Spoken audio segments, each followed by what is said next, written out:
सांगा. त्यावेळेस शुकदेवजी म्हणाले, ही कथा तुम्हाला नाही सांगू शकत. तुमचं अमृत सुद्धा या कथेपुढं तुच्छ आहे.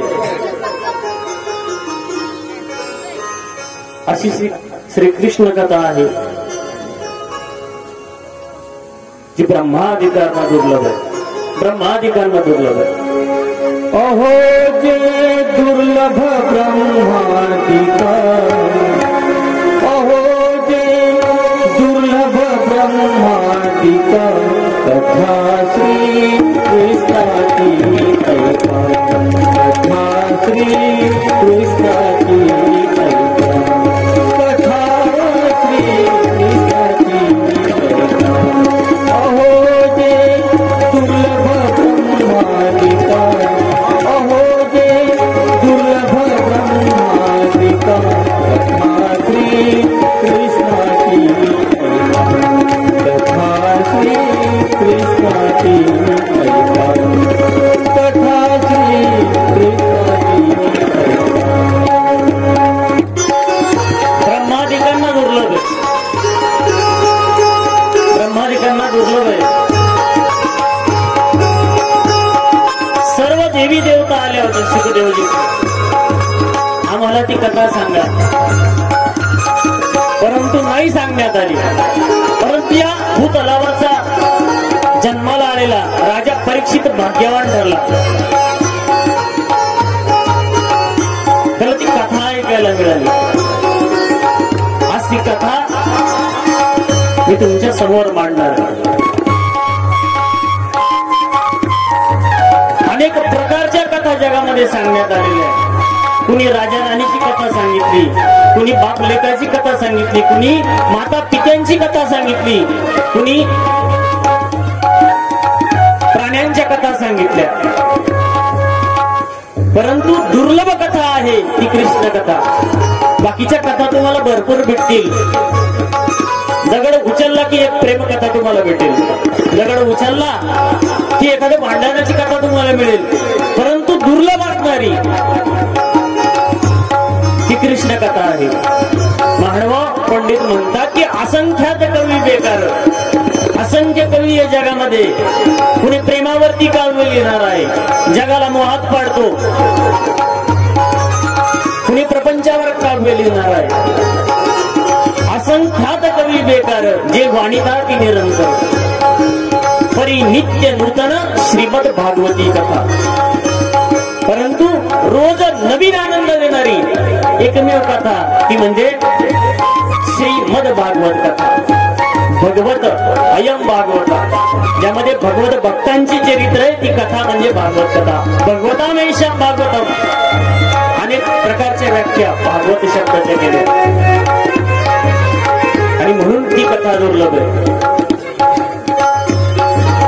तसं अमृत जुनं होत नाही.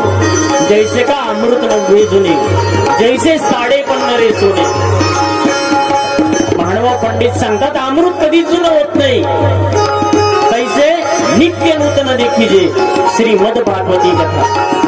तसं दररोज नवीन आनंद देणारी कथा आहे.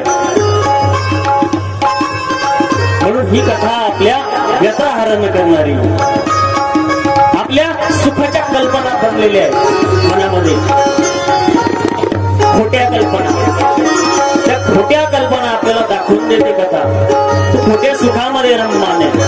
आणि सुखाची खरी व्याख्या जी सांगते ती कथा, जी आत्म्याचं दुःख हरण करते, आत्म्याला जगायला शिकवते. शरीराला तर पशु सुद्धा जगवतात. कुठेतरी चरून पशु जगतात. कधी ह्या रानात जाऊ शकतात, त्या रानातलं गवत संपल्यानंतर पशु दुसऱ्या रानामध्ये जातात, तिथं जातात. त्यानंतर त्याही रानातलं जर गवत संपलं, खाद्य संपलं, तर आपण त्यांना दुसऱ्या रानामध्ये नेतो. शरीर तर पशु ही जगवतात, परंतु जी आत्म्याला जगवते, आत्म्याची भूक भागवते ती श्रीमद भागवत कथा. अहो जे दुर्लभ ब्रह्मादिका, अहो जे दुर्लभ ब्रह्मादिका, कथा श्री कृष्णाची ऐका, कथा श्री कृष्णाची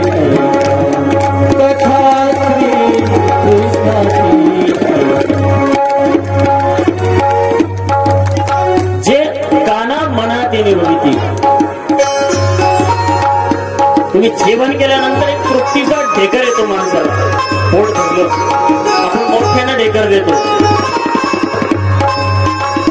तसं कानाला सुद्धा एक प्रकारचा तृप्तीचा ढेकर असतो आणि मनाला सुद्धा एक तृप्तीचा ढेकर असतो.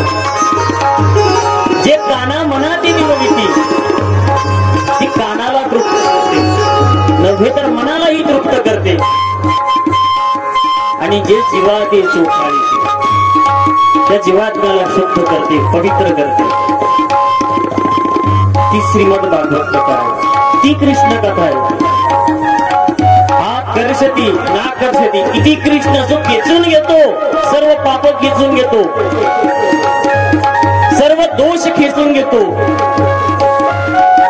षड रिपुंना आपल्यापासून खेचून घेतो, आपल्याला निर्मळ करतो. जे जीवा ते चोखाळीती ते नित्य नूतन श्रीमद भागवत कथा. ही भूमिका एकतेची आणि म्हणून श्रीमद भागवत कथा ही का ऐकल्या जावी त्याचं कारण हे आहे.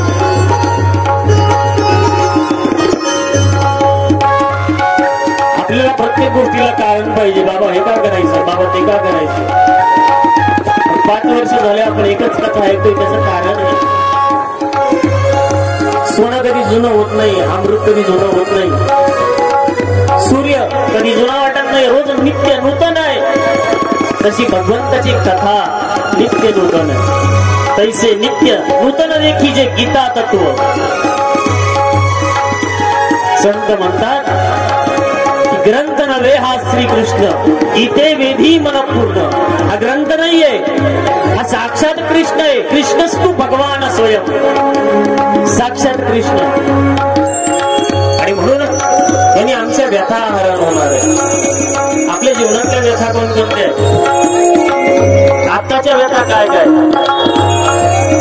आज आता ताबडतोब आम्हाला काय अडचण आहे आयुष्यामध्ये, त्या व्यथा हरण करणारी. हे दयाळी हे दयाळ हे गोपाळ हे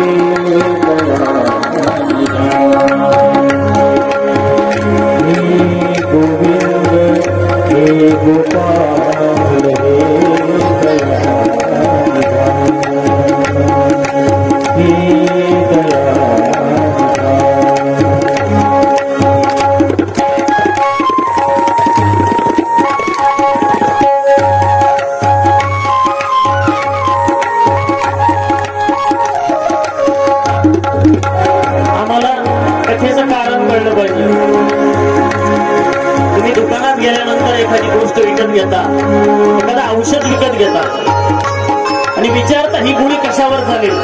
डॉक्टर सांगतो ही खोकल्यावरही चालेल, सर्दीवरही चालेल आणि गळा खराब झाला त्याच्यावर पण चालेल. कृष्ण कथा ही अशी एक गोळी आहे की अनेक रोगांवर चालते, अनेक रोगांवर. यावेळेस एकाने विचारलं की ही कथा नेमकी कोणकोणत्या रोगांवर चालते. के विशुद्धन्ति वदन्तु मह्यं सप्ताहयत्नेन खलु. के विशुद्धन्ति वदन्तु मह्यं सप्ताहयत्नेन खलु. के विशुद्धन्ति वदन्तु मह्यं. काय काय शुद्ध होतं देवा या कथेनं. सप्ताहयत्नेन खलु पुनन्ति. फायदा होतो.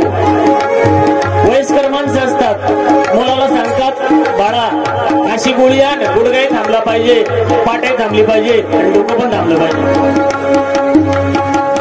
बरोबर आहे. आपली व्यथा आपण सांगतो, मग या कथेनं कोणकोणत्या व्यथा दूर होणार आहे ते संत आम्हाला सांगतात. ब्रह्मस्व पुष्टाव्यभिचारकारि ब्रह्मस्व पुष्टाव्यभिचारकारि सप्ताहयत्नेन पुनरुन्नति. क्रोधाग्निदग्धा कुटिलाश्च जत्नेन कलोपुरति दीनदयाला।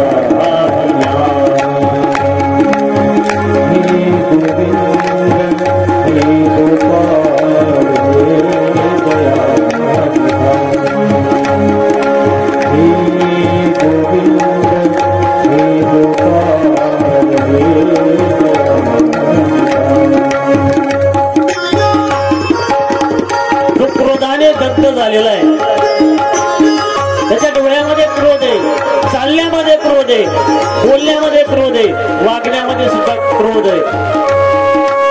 क्रोधाग्नी दग्धा कुटिलाश्च काम्य, जो कुटील मनाचा आहे त्याच्या मनाचं कुटील पण निघून जातं. जो क्रोधाने भरलेला आहे त्याचा क्रोध निघून जातो. आणि व्यभिचारकारी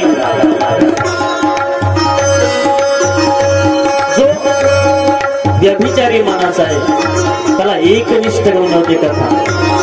एका देवापाशी स्थिर करते, एका विचारावर स्थिर करते. आपला प्रत्येक अवयव व्यभिचारी. कान कधी चांगलंही ऐकतो, वाईटही ऐकतो. जीभ कधी गोडाई खाते, आंबटही खाते, तिखटही खाते. एकनिष्ठ नाहीये इंद्रिय आपले. माणसाची गोष्ट सोडा. आणि म्हणूनच त्या व्यभिचारणाऱ्या इंद्रियांना एका भगवंताच्या जवळ आणण्याचं काम करतात.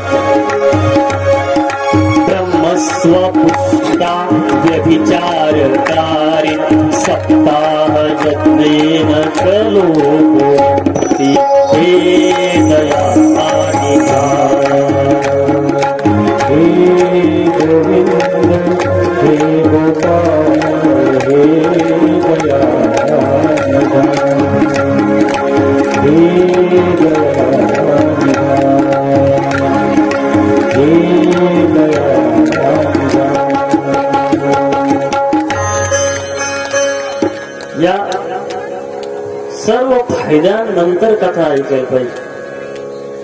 हे कथेचे फायदे